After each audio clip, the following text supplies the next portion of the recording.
Доброго дня, шановні гості-спікери та спікерки, шановні гості у прес-залі та глядачі нашої трансляції і запису.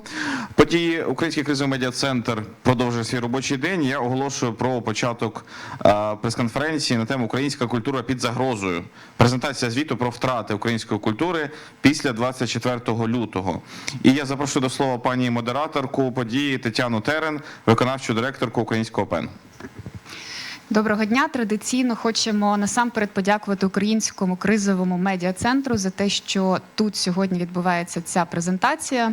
І як уже ми зазначили, що приводом для нашої зустрічі сьогодні став приїзд до України делегації американського ПЕН, який в партнерстві з Українським ПЕН-центром підготував звіт про втрати української культури з початку російської повномасштабної війни проти України. І сьогодні ми будемо говорити про цей звіт, говорити про його висновки, про рекомендації, якими цей звіт завершується. Але загалом будемо говорити про українську культуру, яка є однією з цілей, взагалі одним із напрямків, з яким веде свою боротьбу Росія у цій війні цілеспрямовано. І цей звіт засвідчує, що є конкретні факти, коли Росія влучає саме в культурні об'єкти в Україні. Ми будемо говорити протягом години, і я хочу на початку представити наших спікерів. Це Ольга Сало, заступниця генерального директора Національного музею Революції Гідності і також координаторка проєктів громадської ініціативи «Штаб порятунку спадщини». Разом з нами тут сьогодні Suzanne Nossel, виконавча директорка американського ПЕН. З нами на зв'язку онлайн Halyna Hryhorenko, заступниця міністра культури та інформаційної політики. І з нами також американський письменник, правозахисник, член американського ПЕН Дейв Еггерс. Ми будемо говорити сьогодні і українською, і англійською, але у вас буде можливість чути нас онлайн тією мовою, як вам буде зручно. Я би хотіла, щоб ми на початку розпочали з розмови з пані Галиною, яка знайшла можливість сьогодні до нас приєднатися. Пані Галино, одним із джерел, за яким стежили упорядники цього звіту, звичайно, були сайти Міністерства культури та інформаційної політики, де фіксуються культурні втрати України, так, кількість культурних пам'яток, які були пошкоджені чи зруйновані російськими окупантами. І, на жаль, ця цифра постійно оновлюється. І навіть у тому звіті, з яким сьогодні приїхав до України американський ПЕН, ми маємо цифру, яка була зафіксована тиждень тому, і ця цифра була 529. Сьогодні зранку я заходила знову на сайт, і ця цифра вже на сьогодні 539. Я хочу вас насамперед запитати, як формується і збирається ця статистика, так? Тобто, як вдається отримувати ось цю інформацію про пошкоджені і зруйновані російськими окупантами пам'ятки? За запрошення і за питання. Звісно, ті дані, які ви бачите онлайн на веб-сайті, вони є верифіковані за допомогою інформації від органів місцевого самоврядування і органів державної адміністрації на місцях в областях. Тобто там, де фіксуються руйнування, або цілковите знищення інфраструктури, будівель, пов'язаних з закладами культури саме, ця інформація передається на міністерство, і ми можемо її оприлюднити. Але можу сказати, що втрати в сфері культури України, вони не стосуються тільки будівель.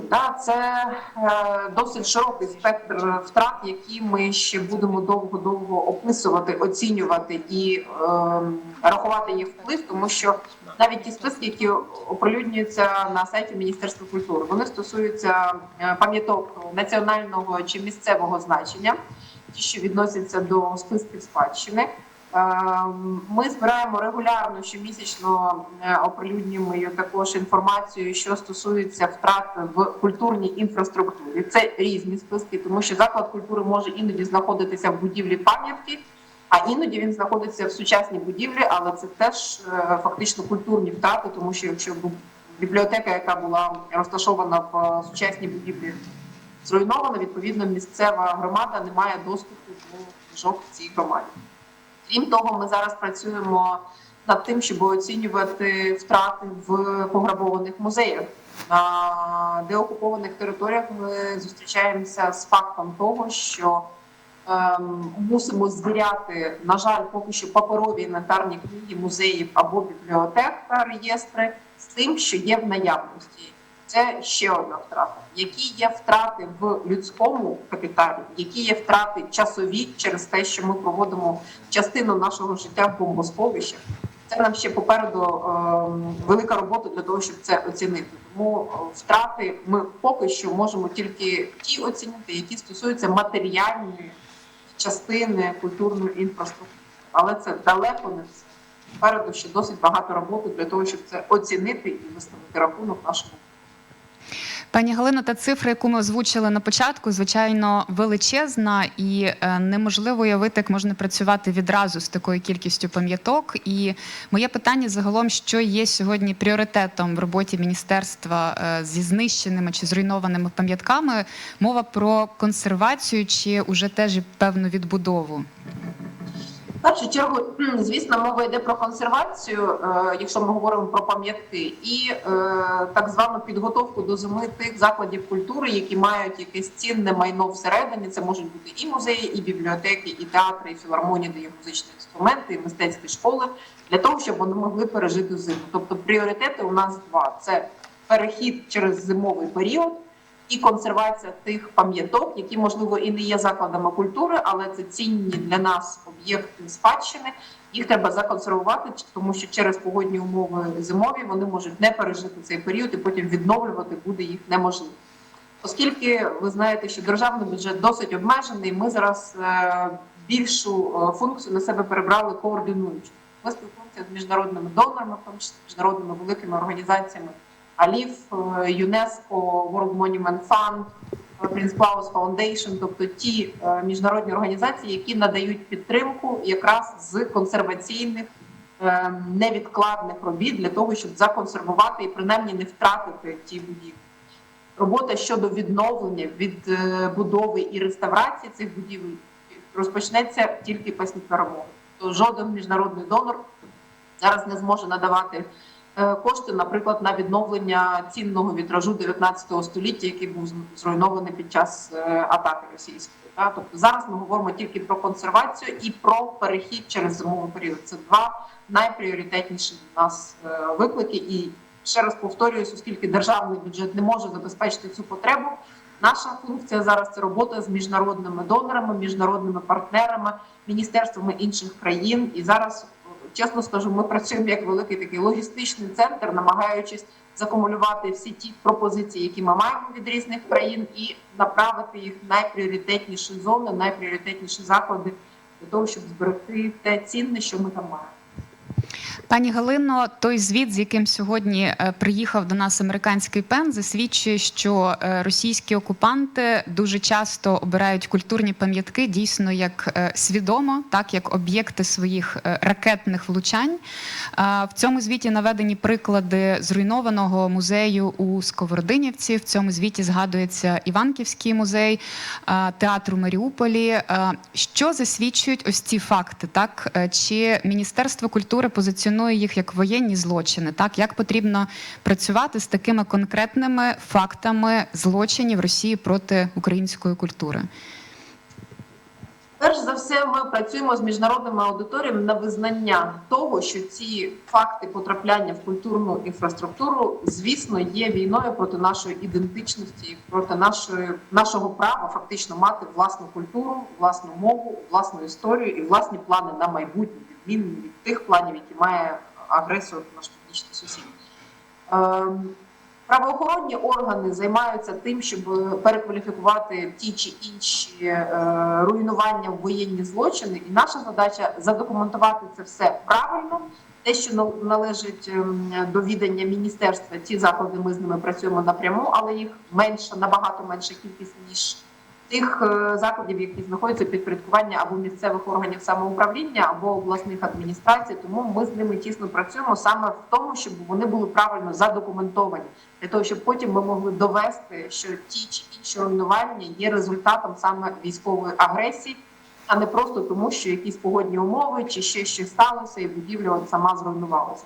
Тому правильна документація і інформаційна фактично кампанія назовні, те, що ми постійно говоримо в розмовах з міжнародними партнерами, це акцентація уваги на тому, що ця війна проти культурної ідентичності. Тому що, як правильно ви зазначили, музей в Сковородинівці, ми неодноразово говорили про це, що це музей в невеличкому селі під Харковом, і навколо немає ніяких стратегічних об'єктів. Більше того, навколо близько дуже немає житлових будинків. Тобто там великий парк навколо цієї музейної будівлі, і потрапляння точно в музей, воно було очевидно направлено на знакові такі речі, знакові руйнування, тим більше фігура Сковороди, яку так чи інакше росіяни хотіли би привласнити. І фактично з кінця 19 століття, початку 20-го намагалися це зробити, апропріювавши його і називаючи Сковороду російським філософом і прародителем російської філософії. Відповідно, наша задача відстоювати, і цього року ми відзначаємо 300-річчя Григорія Савовича Сковороди. Ця дата визнана ЮНЕСКО як дата, яку відзначають на рівні всього світу. Ми дуже раді, що ЮНЕСКО оголосило, зрештою, що вони підтримують проєкт з консервації будівлі музею у Сковородинівці. Найближчим часом вже зможуть вони зробити перерахування і почнуться роботи для того, щоб просто накрити музей, в якому фактично зараз немає даху, щоб потім ми могли приступити вже до відбудови, переосмислення і руху вперед. Пані Галино, дуже дякуємо, що ви долучилися. Для тих, хто нас дивиться, я скажу, що завтра в Українському домі відкривається виставка, присвячена 300-річчю з дня народження Григорія Сковороди.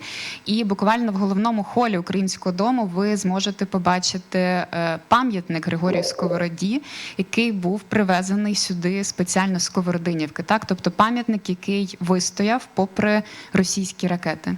Ми дуже перепрошуємо в нашій аудиторії, що тут виникли проблеми, на жаль, з синхронним перекладом. Ми будемо намагатися говорити і українською, і англійською. Сподіваємося на ваше розуміння в цій ситуації. Разом з колегами, які приїхали до нас з Америки, ми будемо говорити про те, як готувався звіт, які інструменти і методологія використовувалися для цього.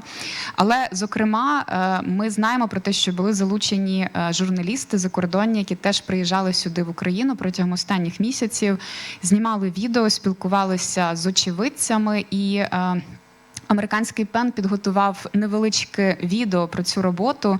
Чи ми можемо зараз його подивитися?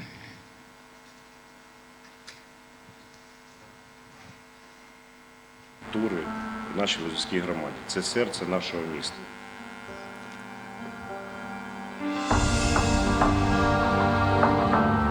На третьому поверсі якраз потрапила ракета, влучила от сцена і бібліотека. Там наверху, ви бачите, там стелажі.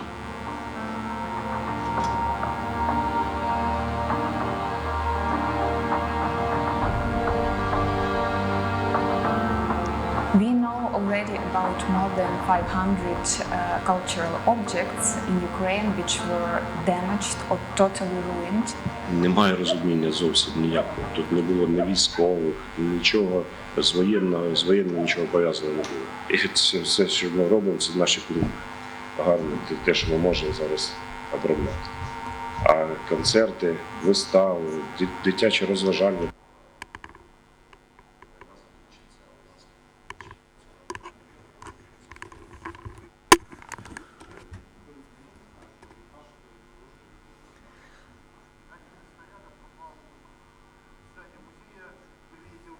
В той части мы пытаемся как-то его сберечь, сохранить. Полностью сгорела крыша, полностью деревянные элементы сгорели, поэтому здание очень сильно пострадало.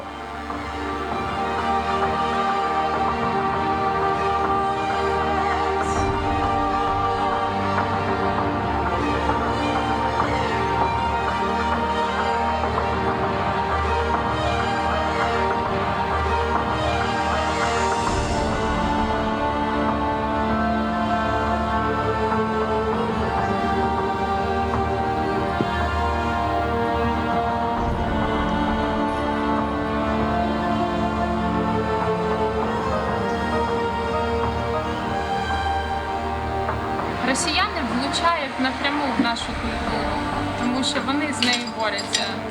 На що націлені ракети росіян, які влучають в наші пам'ятники, в наші музеї і в нашу історію. Тут був десь метрів за 400-500. I'm so proud of our people. I'm so proud of our cultural activists, of our artists who are so united now.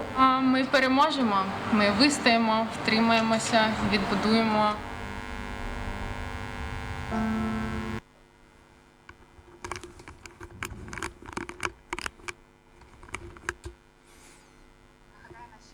I would like to remind our audience, having joined online, that we are presenting a report having been prepared by the American Pen Center in partnership with the Ukrainian Pen Center, devoted to the losses of the Ukrainian culture after the 24th of February 2022, then when Russia started the full-scale invasion from Russia to Ukraine. I hope you can hear the English version, because I would like to discuss the report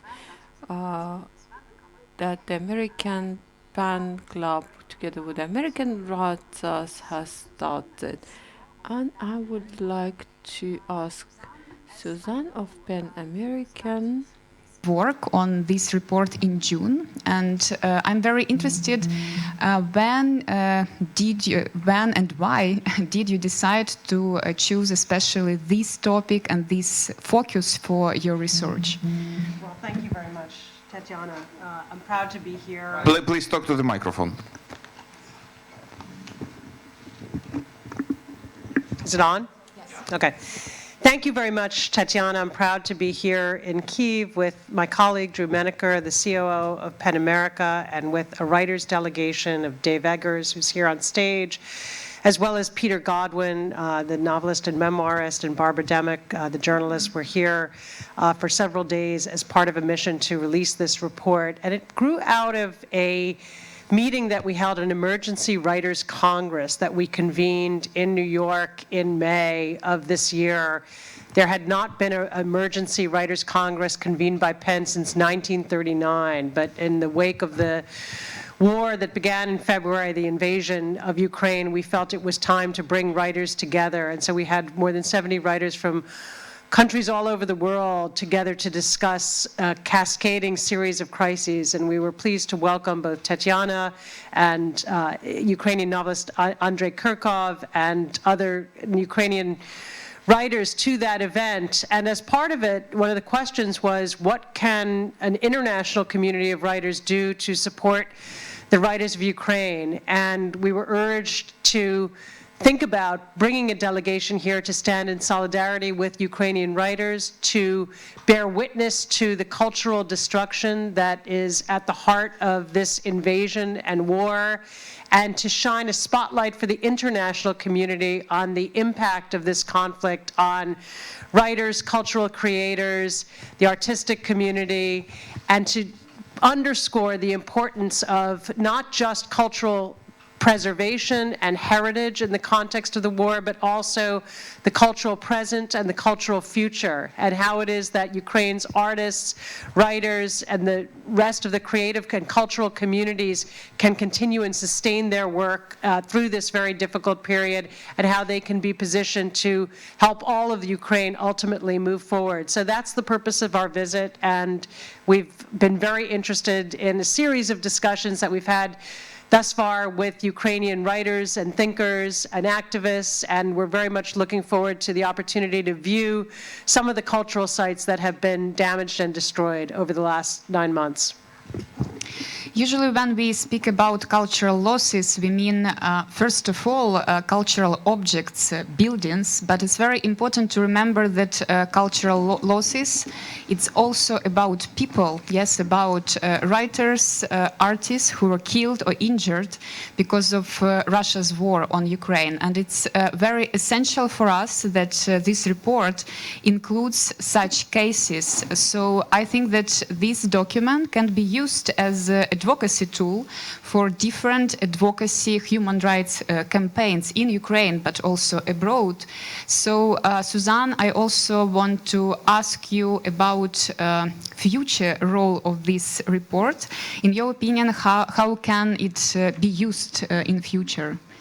Sure. Well, we've undertook to put together the report, and we drew on work that had been done by PEN Ukraine, our colleagues, by the Cultural Ministry, to document crimes against culture and to count the number of cultural institutions that have been affected, the individuals, more than 31, documented by PEN Ukraine in terms of writers and cultural figures who have been killed in the context of the war. And I think it is a critical tool on a number of fronts internationally to hopefully sound the alarm that this is a war that was motivated by an effort at cultural erasure and that has had as its method a variety of different tactics designed to decimate Ukrainian culture, whether it's the indiscriminate attacks that devastate buildings or even targeted attacks. We meet today, just a few days after the devastating revelation about Vladimir Bakulenko, that he, after being kidnapped earlier this year, his body was found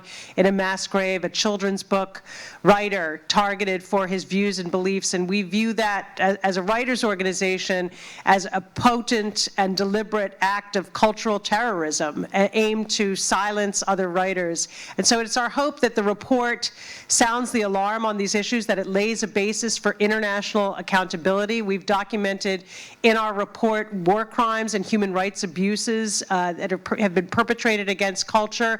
We talk about the international legal context and the legal mechanisms and charges that can be used to prosecute those abuses, and it is our hope that amidst the efforts at international accountability, that cultural crimes are taken into account, that they are prosecuted, investigated, and the perpetrators held accountable. We are also calling on the Ukrainian government and the international community to redouble efforts to sustain the cultural sector, because as you say, it's not just a matter of monuments and buildings, it's a matter of people who need livelihoods to remain in their roles as cultural creators here in Ukraine. Those sectors have been stripped away of funding and support and audience, and they need to be fortified so that people are able to stay in Ukraine, that they're able to make a living as cultural creators, that they don't simply put down their pens and paintbrushes and dance shoes and turn to other means of making a livelihood, that those who've been forced to flee Ukraine are able to come back and ultimately resume their work. And it's our hope also that as Ukraine and the international community look toward the future, that the rebuilding of cultural sectors is recognized as an essential element, an indispensable element of how both previously occupied territories are rebuilt and restored to strength. It's turning on the lights and the water first and foremost, but eventually also helping to restore these vital cultural centers. We write in the report about just how essential these places are to these communities, gathering points, places that create community, that offer cultural continuity and education to children. And so as part of the restoration of territories and the ultimate rebuilding of Ukraine, we believe that dedicated attention to the cultural sector and resources for the cultural sector is essential. Thank you, Suzanne. This report ends with the list of recommendations for Ukrainian officials and also for international organizations. Maybe we can mention some of these recommendations now. Sure. Our recommendations are in several different directions. We talk about the role of the Ukrainian government, the role of the international community, international civil society. We underscore this point that attention to the cultural sector needs to go beyond the damage that has been done and documented to libraries and to museums and cultural centers, but also encompass efforts and resources directed at cultural creators, the individuals whose ability to endure, to survive, to express themselves, and reflect what surrounds them is essential to helping the embattled people of Ukraine survive and resist. It's essential to comprehensively track and document the damage to culture. This is something that I think there have been valiant efforts by the ministry, by PEN Ukraine and other organizations to undertake, but that is critical to have a comprehensive collection of what cultural entities and buildings and edifices and institutions have been affected, how they've been affected, to track the looting and plunder of objects from museums, determine where those objects have been taken and lay the groundwork for their eventual restoration so that they don't become trafficked as international currency. We need international accountability efforts, whether it's at the International Criminal Court or other tribunals or the exercise of universal jurisdiction within national legal systems to encompass these cultural crimes and to take into account not just traditional war crimes, but also these attacks on culture. And there is precedent for that. There is legal grounding for that. And we detail in the report how those cases can be brought, what kinds of charges are tenable under international law, and we're urging all those who are engaged in investigations and the preparation of groundwork for international accountability to take into account the cultural sector.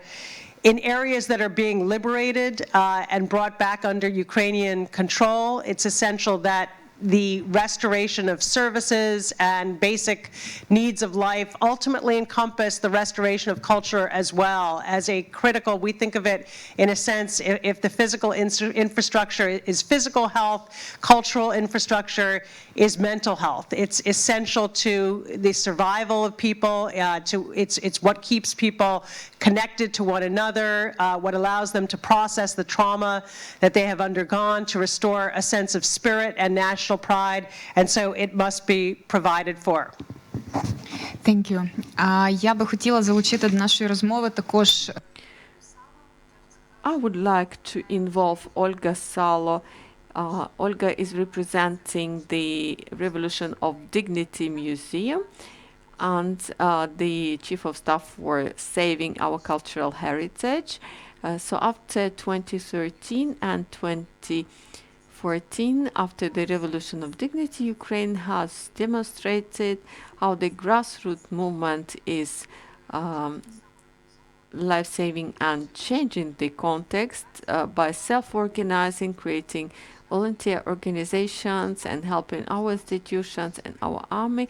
And this NGO is a grassroots initiative having emerged through the effort of cultural activists in different cities and towns doing very important work on documenting the crime against Ukrainian culture.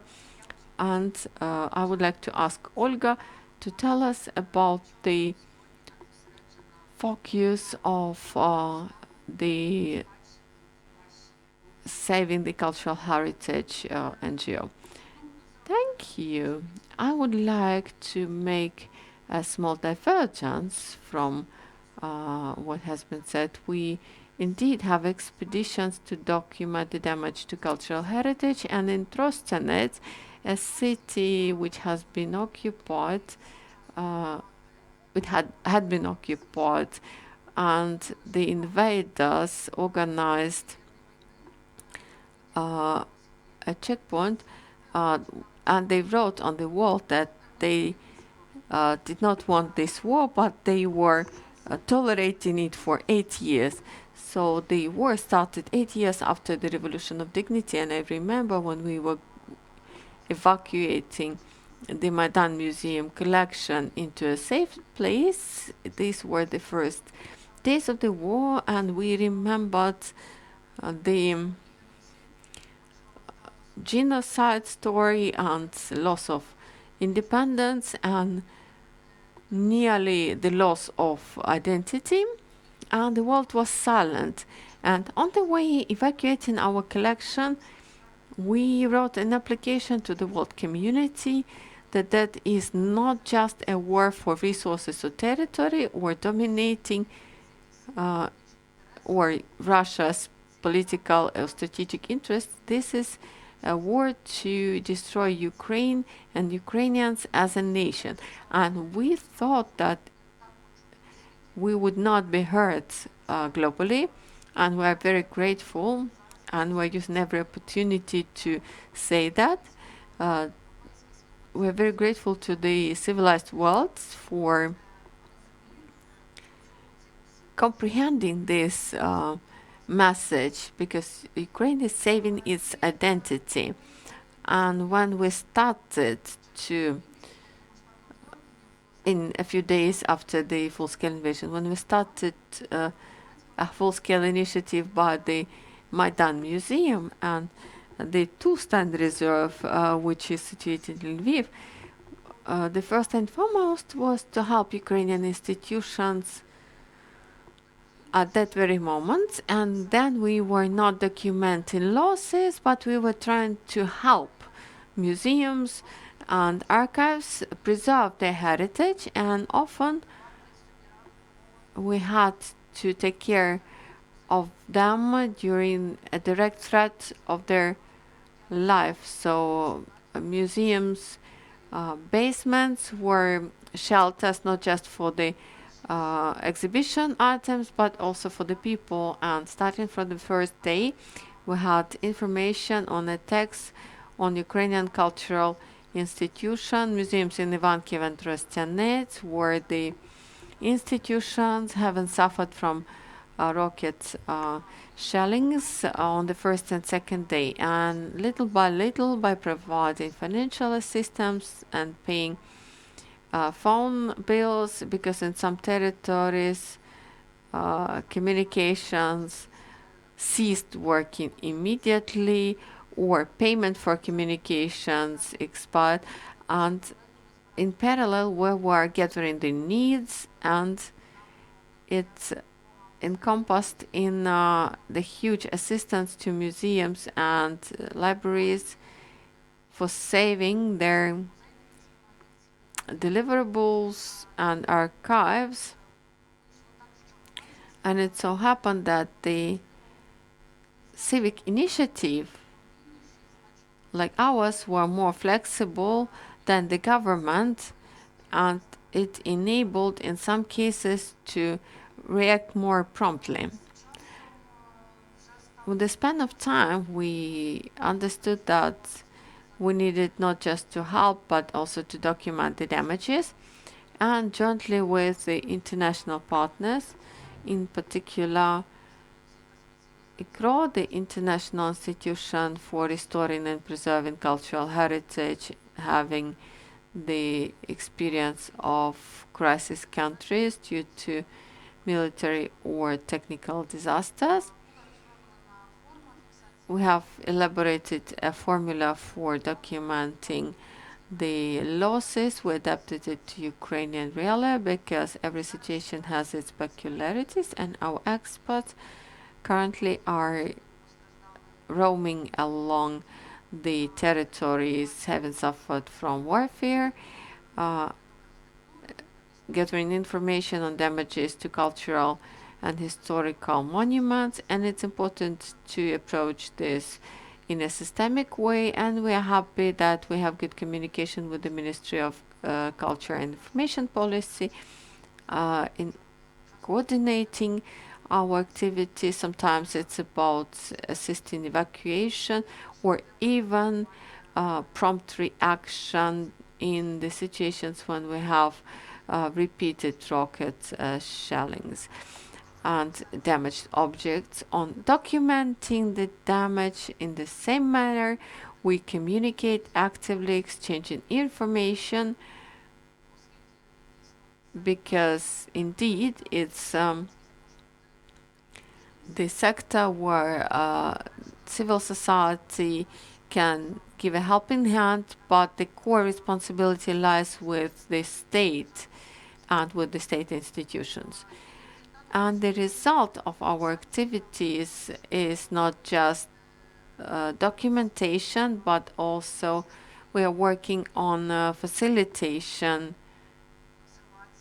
of conservation, because it's winter outside and it's a very complicated period for the damaged heritage.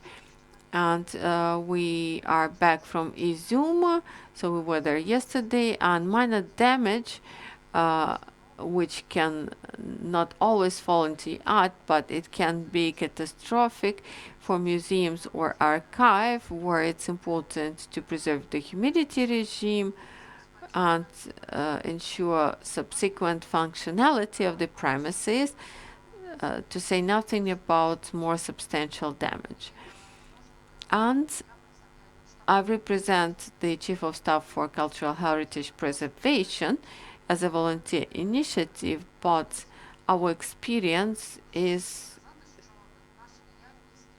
and our activities are not unique, and we are happy that in parallel, that in the first weeks after the full-scale invasion, there have been Ukrainian grassroots initiatives, being hubs connecting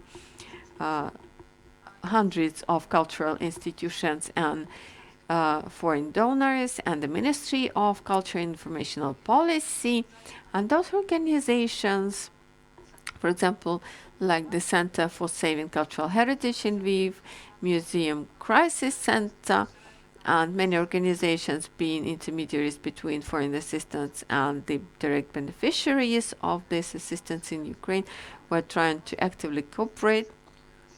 And I think that our bonus is that the civil society is less burdened by the red tape, but we cooperate with everybody. Thank you very much, Olga. I would like to mention that such expeditions to the regions and the cities adjacent to the front line and on the occupied territories are organized by multiple grassroots initiatives, and starting from June we have been trying to visit Ukrainian regions involving Ukrainian writers and journalists in order to document and inform both the Ukrainian audience and the foreign audience on the developments in those territories. I have one clarification to you. You said it was a documentation effort, but of course this documentation is not enough. We need all the evidence to go to court, because each crime must be persecuted and bring the Russian occupiers to justice. Within the first month or two, we have developed a manual on documenting of the evidence and informing the police and the prosecutor's office, because it's the state level that should go over to international courts. Thank you so much, Olga. I think it's an important aspect we need to stress upon, so not just documenting evidence, but just clearly taking the perpetrators to justice. And as I have just said, with the American Pen Club, with the management of the American Pen, Ukraine has invited a delegation of American writers. Mr. Dave Eggers is with us, and Barbara Devik and Peter Gottman are in the audience. They have joined us to contribute to this presentation and other advocacy activities, and we have planned 2 visits with the American delegation. Tomorrow we're going to visit the Chernihiv region. We want to have a look at the Chernihiv libraries. Not everybody knows, but in the Chernihiv Youth Library, this is one of the first cultural objects destroyed by the Russian occupying forces, has started conservation works. We hope to save and preserve this cultural heritage, but the Kotsubensky and the Dovzhenko library have also been damaged, and we will see what has been destroyed in Chernihiv. We will see the village of Yakitne, and on Sunday we're planning to visit the Kiev region, Irpin, Borodyanka, Gostomel, and Bucha with our delegation. presentation Dave Eggers, American writer and human rights defender. And first of all, Dave, I'd like to ask you what inspired, what motivated you to visit Ukraine? Well, like so many Americans and so many people who have watched with horror what's happened to Ukraine, I struggle sometimes to know how to be most useful. When the invasion first happened, I went to the Ukrainian embassy in San Francisco and got an application for the International Brigade. Brought it home. My wife was not happy about this. I had no military experience and didn't know how to hold a gun, but I think that we all wanted to figure out how to be of service, how to be useful. It's a great honor to have been asked to come to this delegation, and I can't tell you how inspired we've been by the writers, poets, translators, Ministry of Culture, other activists, human rights, lawyers, investigators that we've met in the last 2 days, and I look forward to the visits that we'll have in the coming days to bear witness, to listen, and then hopefully find ways to report out and amplify the voices that we've heard. Dave, you know that many Ukrainians joined the Ukrainian armed forces, and among them there are many Ukrainian artists, Ukrainian writers, journalists, our colleagues from PEN Ukraine, and of course all of us have one desire: to win and to save our country. And I'm very interested to ask your opinion about the role of intellectuals, the role of writers, authors, journalists in times of war. What is your opinion about this role? Well, one of the first things that we, as writers, one of our jobs is to tell the reader that they're not alone. However whatever we're writing about, if we're writing about certain traumas, certain pains, certain difficult experiences that somebody feels like they alone have gone through, we might write about that and tell that reader they're not alone. In this case, our small delegation is trying to tell our colleagues here, Ukrainian writers, that they are not alone. They're not forgotten. The war has gone on for many months, but then I think that at this point there is always the concern that the world has moved on and has forgotten or has lost some of its interest, and we're here to say that that's not the case, that they are not forgotten, that we won't forget, and that we'll continue to support them in any way we can. I think that we have a role, first in listening, not assuming, but listening to our Ukrainian colleagues, and then reporting truthfully what we find, to bear witness and report that truthfully. And also, I'm a publisher. Many of us have means to provide a platform to Ukrainian writers in the U.S. as translators, as giving them an audience, sharing our audience with them, and explaining things that we spent the morning talking about Crimea, explaining issues that at this moment, to much of the American audience, for example, are opaque to them. We can find ways to clarify some of those narratives. Are Ukrainian intellectuals, Ukrainian voices are present, are visible now in international informational space, in your opinion, today? Can you repeat that again? Are Ukrainian voices, Ukrainian intellectuals, artists, Ukrainian stories, Ukrainian narratives present and visible now in international media informational space? Yes, but they could be much more so. The irony of Putin's attempts to erase the culture and heritage of Ukraine has only enriched that culture and made the world pay attention and be far more interested in Ukrainian writers and traditions and artists and musicians than ever before. I think that the world has turned its attention to Ukrainian culture in a way that is unique in my lifetime. So you cannot kill a culture the way that the Russians have attempted to do. I think that we have much more work to do to sustain an audience and sustain our attention and to continue to translate Ukrainian work into English and to give it every platform possible.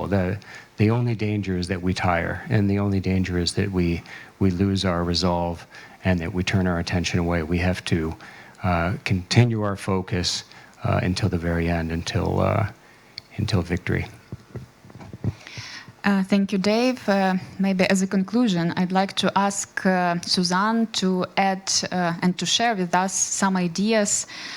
What can we do to be more visible, yes, in this media, international, informational space as our writers, our artists, our journalists. We discussed already even today this idea that it's very important to bring Ukrainian intellectuals, Ukrainian voices abroad because the world needs our voices today, first of all. So maybe we can share some ideas how to do that. Sure. Thank you so much, Tetyana. Look, I think it's crucial that we provide Ukrainian writers, artists, cultural creators with direct support so that they can continue their work. PEN Ukraine is doing that. PEN America has a program for visual artists. Other civil society organizations are doing the same. Governments should be funding and resourcing those efforts. I think for Ukrainian writers and artists and thinkers, they are most persuasive in their own voices. And so it's crucial for people to write, to be translated. Resources need to be channeled toward making translation easier to achieve, paying translators to do that work. It's an opportunity to support those inside Ukraine whose livelihoods may be threatened, and then for international outlets to elevate those narratives and to allow the Ukrainian people to speak for themselves, to explain what the geopolitics are here, how language works here, to dispel myths about mother tongues, to tell the truth about life under occupation in different parts of Ukraine, both over the last 9 months and over the last 8 years, and to make sure that the world has as accurate a picture as possible of what has happened in this country, what the history is, what the values and the equities are. And so I encourage all opportunities for cultural and international exchange. I encourage Ukrainians who have the opportunity to visit abroad, for international institutions to issue invitations where it's not possible for people to travel, to create chances for people to be heard virtually and to have a seat at the table for conversations about Ukraine that center Ukrainian voices and cultural voices rather than exclusively political or military. So I think that's essential. It's an opening, as Dave has said, where the world is paying attention. Ukrainian culture and identity is more visible than ever before, and we have to sustain that. We have to ensure that the world does not turn away, even as this drags on, as we go into a long winter, a winter that the Russian government seems determined to try to weaponize against the Ukrainian people. It is important to continue to shine the spotlight, to stand in solidarity with Ukrainian counterparts, to provide support for their essential efforts. Thank you, Suzanne. And я також хочу долучити наостанок, ми ж обмінюємося. And I would like to give the crowning words to Olga and ask her about the role of the international community and international support. What kind of attention and assistance does the cultural community require today to preserve the Ukrainian culture? Thank you. First and foremost, I think that in the conditions when Ukrainians are so stubbornly and actively protecting themselves, our voice has become loud enough to be heard. I think that there is an airstrike warning. I agree with what has been said on the support that we need to give the floor to the Ukrainian writers and translators and artists, and we should be happy to all the new challenges because the situation is really dynamic, and we need to break our stereotypes. In the last years we have been living in relative peace and we have been developed our cultural paradigms based on peaceful coexistence with the countries. We thought that this war was not possible, and when Ukrainians urge to cancel Russian culture, we need to listen to this, because the fact that Russian culture is misused by the Russian authorities as an aggression instrument in the world, this is also important. And we are in the conditions of counteraction and survival, and Ukrainian nation is fighting for its survival, and we need to be more flexible in our cultural demands and needs. And last but not least, I would like to say that the Chief of Staff for Saving the Cultural Heritage and the Museum of Maidan has opened an exhibition on the cultural heritage challenges, and it's also about the global solidarity, and it's in the Artist Gallery of Lavra. It's gonna be till the 22nd of January.